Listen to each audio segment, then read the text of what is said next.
Haruko Ichikawa is a master when it comes to storytelling via paneling, and this is evident from the very first chapter of Houseki no Kuni. In chapter 97, she utilizes the doctor's monologue to add insane subtext to who exactly is she talking to.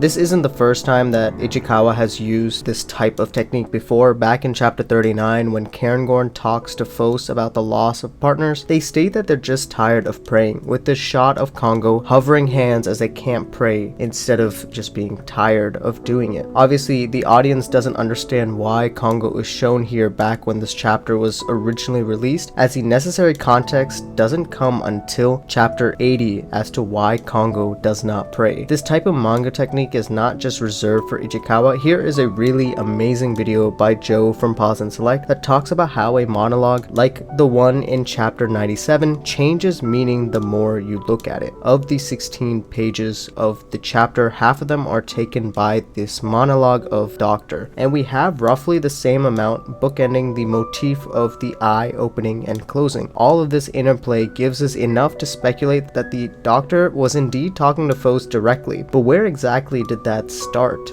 The most obvious and on the nose spot is when Doctor says, "Oh, one more thing," as it transitions to the next page where Doctor is directly looking at Fos in the right eye, the one that they inherited from Kongo. The beginning of this monologue also is another pretty obvious transition as the Doctor starts to directly reference Fos as the young but important gem. Although the drinking of the body fluids reminds me of cinnabar, or maybe the liquid itself of the blood could also mean Antarcticite, who both shaped Fos and then abandoned Fos for the better life on the moon as Lunarians. The third and most interesting transition in my eyes is when Doctor actually says, "I created you and realized." Here it adds this additional subtext. Both Fos and Kongo are the transitional pieces between the stages of life, from humans to Lunarians and from Lunarians to whatever comes next. Indirectly, the Doctor created Fos either due to the inclusions that she probably possesses, due to the heavy modification, and the line right above talks about how humans have been using these inorganic things that we know that the same inorganic things probably became the Lustrous. In terms of inclusions, it's actually interesting that the two major dreamscapes of the series comes from the Doctor and Lapis, who both can't be recreated due to what I'm assuming is the fact that no inclusions are left to actually create because they've all been assimilated inside of Fos, who is currently still alive and active. So this does actually support the theory going around that Fos is the reincarnation of Doctor, inclusion-wise.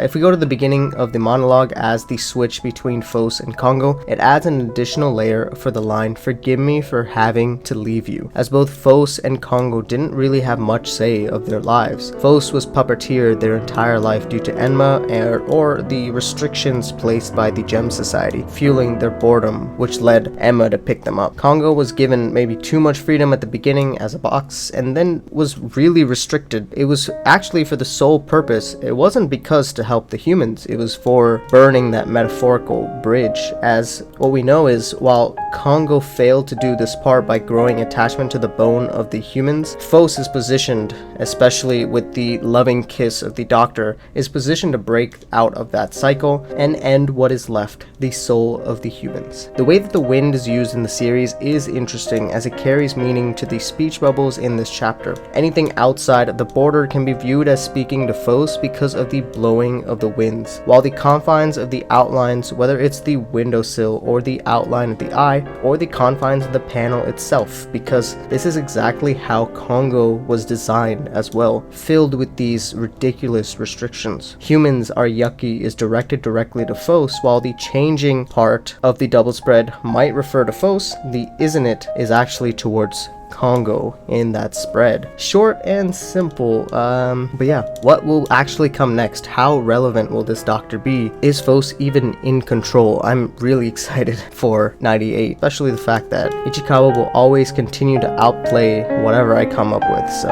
pretty short and simple. It was basically taken from the live stream for 97 and scripted a little bit, so if you want to check out the full video, it will be unlisted at the bottom of my channel page. I will be talking about the anthology chapters in the coming months months before 98 comes out, because there's a lot of interesting parallels there. Where do you think the switch in who Doctor was talking to happens? Let me know in the comments down below, and I'll see you guys in the next one. Peace.